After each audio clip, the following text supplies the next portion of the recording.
Vigilante, nice to meet you, man. Nice to meet you too, bro. How's the journey here? Okay, a bit delays the rain, but Yeah, I'm we're here glad, we're finally. glad you're here, though, man. We're glad Thanks, you're here. thanks. So, how did you get into media? Okay, so it was by accident. Mm, I was playing around with Premiere Pro, yeah, and to me, like cutting up the videos or like Tetris, like arranging them in blocks and Yeah. making something out of it. So that's Yeah. how it started. fair enough. So, like, just off that experience, Hmm.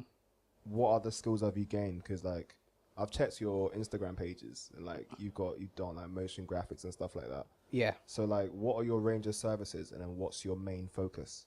Okay, so like you said, motion graphics is one of the services we provide. Yeah. Graphic design, Yeah, because I have the Adobe suits, yeah, and I just try to explore what every one yeah. of That's them. fair. That's Yeah, fair. but my main focus is like filmmaking, Yeah. because it encompasses everything: graphic design, motion design, sound design, everything.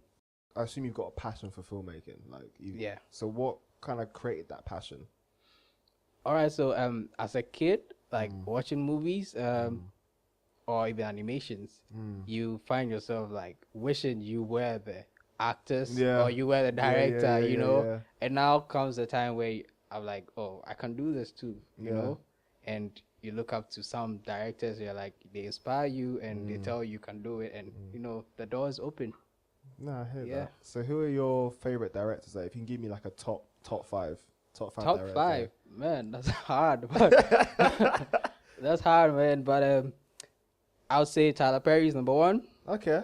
Yeah, I like the way he uses comedy to deal with big issues. Yeah. I like what's his name, Jordan Peele. Okay. You know, his debut was sick, and I like his sketches. Okay. Yeah, and who, of course, Ryan Coogler. Okay. I know I'm mentioning black people, but like, come on. No, I'll be honest, man. Be Yo, real. but like, no, they inspire a lot. But yeah, okay, I like James Cameron. Okay. Yeah, I like how he uses like technology. He's always ahead of every filmmaker. Yeah. Yeah, and of course Steven Spielberg. Sorry. Okay. Yeah, he's the legend, isn't it? Yeah, he's a legend. Yeah. He's a See, I'm happy you didn't say. There's one name you didn't say, and I'm happy you never said it. So who? Michael Bay, because he's the one that I always associate with explosions. He's good, but like top five, like I said, it's hard. Yeah, I know what you mean, man. Yeah. So with the filmmaking, like you've been able to venture into other sort of areas as well. Yeah. What's your main goal from this? To create stories and like to not only create but tell stories of people, because I made a short film after my first degree in uni that was in Ghana. Yeah. Titled Stay, and it was out of an experience that I witnessed twice. Oh wow. Yeah, Okay. like as students, like we're all students in the school, but boys beating their girls, like physical abuse. I've seen a couple of these videos on that they will circle the web on a few stuff like that. So Yeah. okay. Cool. Yeah, and it inspired me like to. The second time I saw it, I just went into my room, wrote a script one night. Of course, it was a short film. Yeah, I called a few friends and I shot it on my iPhone 5 then.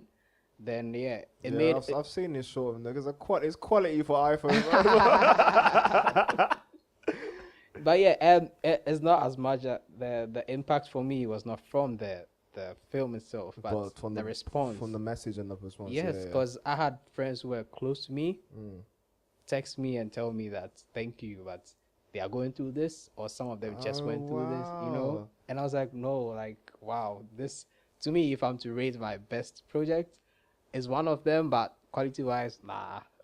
But the message and the purpose of it, yeah, I hear what you're saying. Actually, was that your first major project that you undertook? Yes, first major project. Okay, cool. I've done I shot a music video again on iPhone. Yeah.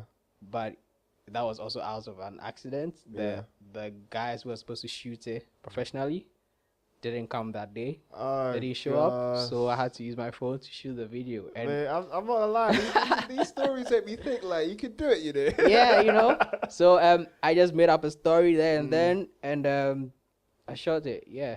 Okay, cool. Yeah. So do you work as part of a team, or are you on your own? I have a team. Okay. Yeah, mostly most of them are my friends. Yeah, and we work together. We have some actually it's a business now. Oh, So we okay. work with other companies and we collab with other Oh, artists. nice. Yeah, yeah. So Okay. there's a Okay. team. There's a team. How big is this team, roughly? That's below 10. Below 10. All Below right, cool. 10. Right, we'll keep it rough. We'll Yeah, keep the rough. mystery alive.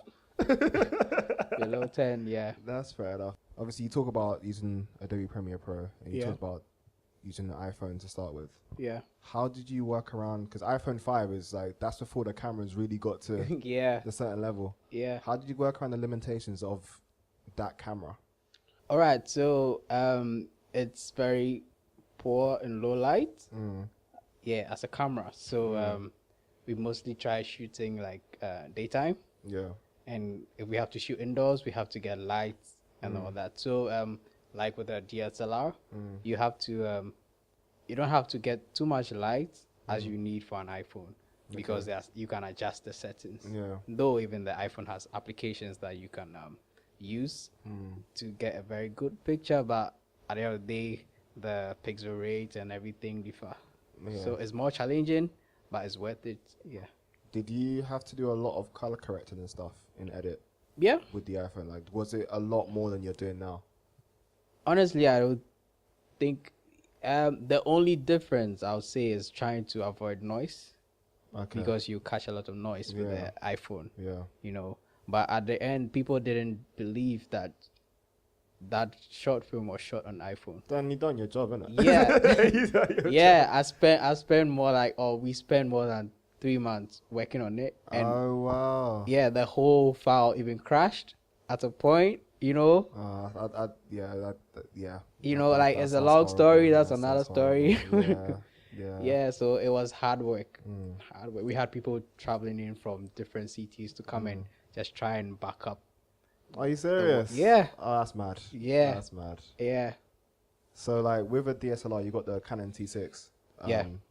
Like, what are the benefits you've seen compared to the iPhone? Is it just the noise? I assume there's better depth and better quality. Yeah, like you said, the depth, like depth of field, is, and the focus, like you can change the lens, you know, and with the iPhone, if you want to get your subject in focus, like away from the background or the depth of field, you have to do it in post.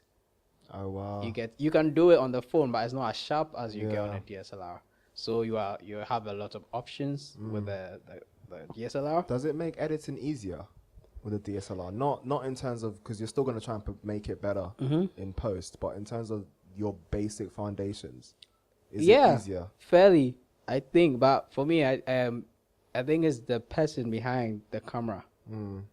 That's because you can get footages from people, and it's hard work because they didn't shoot it well. So if you know what you want, and if you have your editing flow, you know that, okay, this type of video is easy to edit, so I go for that kind of video. You know, you don't overshoot or undershoot. Okay, you know, cool. so it's basically you working on the camera. So the difference is, yes, it's kind of huge, but at the end of the day, if you get what you want, editing is the same old regardless. Okay, cool. So in terms of like your editing software, you said use Adobe. Yeah. And that's allowed you to branch into other stuff like motion graphics, etc. There are a couple of other softwares out there like Final Cut, etc. What made you prefer Adobe? Was that just the first software you used? Yeah, it was the first software I used, and that's what I've moved with. And you know, Adobe has other softwares like After Effects, so it's like they're kind of integrated. Yeah. So for me, using any other software, I've tried Final Cut. People love it. It's easy to use, but I've still stuck with Premiere Pro. Yeah. You know, so you can color grade in Premiere Pro or After Effects, but I'm trying to learn with DaVinci Resolve now. Okay. Which is not easy, but that's we were discussing off camera. Like that is big boy. That's big boy. Yeah, but little by little, you know. What are the benefits of DaVinci compared to Adobe? DaVinci, to me, has a wider spectrum or range of flexibility. Yeah. Because it's more focused on, you know, getting a good grade out of the video. Yeah, so it's like a one-stop shop for that. Well, while Premiere Pro does so many other things, and that's just one aspect of, you know, the color grading. Yeah. So DaVinci has more. It's more focused on that. Yeah. And that gives it like an upper hand to me. So, and that's more focused for what you want to do, which is the filmmaking aspect. And Yeah. Stuff like that. Okay. Yeah. Cool. I hear that. By the end of this year, where would you want to be? In terms of, Just with Vigilante as a business. I see myself and like my team, like being at a place where like we have this quirk, if I should say, idiosyncrasy. Like this is our tag. If anybody sees our work, Oh, so you've got like a USP, a unique selling point, and something that they can recognize you by. yes, Okay, or cool. like a signature mark. Okay, cool. You know, so we are working towards that because people have seen our animations and they know that okay, you did that. Like they don't need to ask you like, is this your work? They know it's your work because you got a Yeah. signature style and stuff. Yeah. So for now, we are more like focusing on the film aspect. Okay, You know, cool. and it's a big like It's a industry. it's a massive world. Massive it's a massive one. world, yeah. Yeah, but we have to take it one step at a time. Okay, So cool. that's the focus for this year. How are you marketing yourself? Traditionally, like through social media, Instagram, Facebook, Yeah. YouTube, yeah, ads and all that. Yeah. All right, cool, man. Well, look, I wish you the best. Thank you. Thank you. I look forward to seeing more of your work. Thank you. And the people will be able to find you on your social medias, your YouTube channel, links will be below. So, wish you the best, man. Thank you, man. All right, cool. Subscribe. Love and peace. We're out.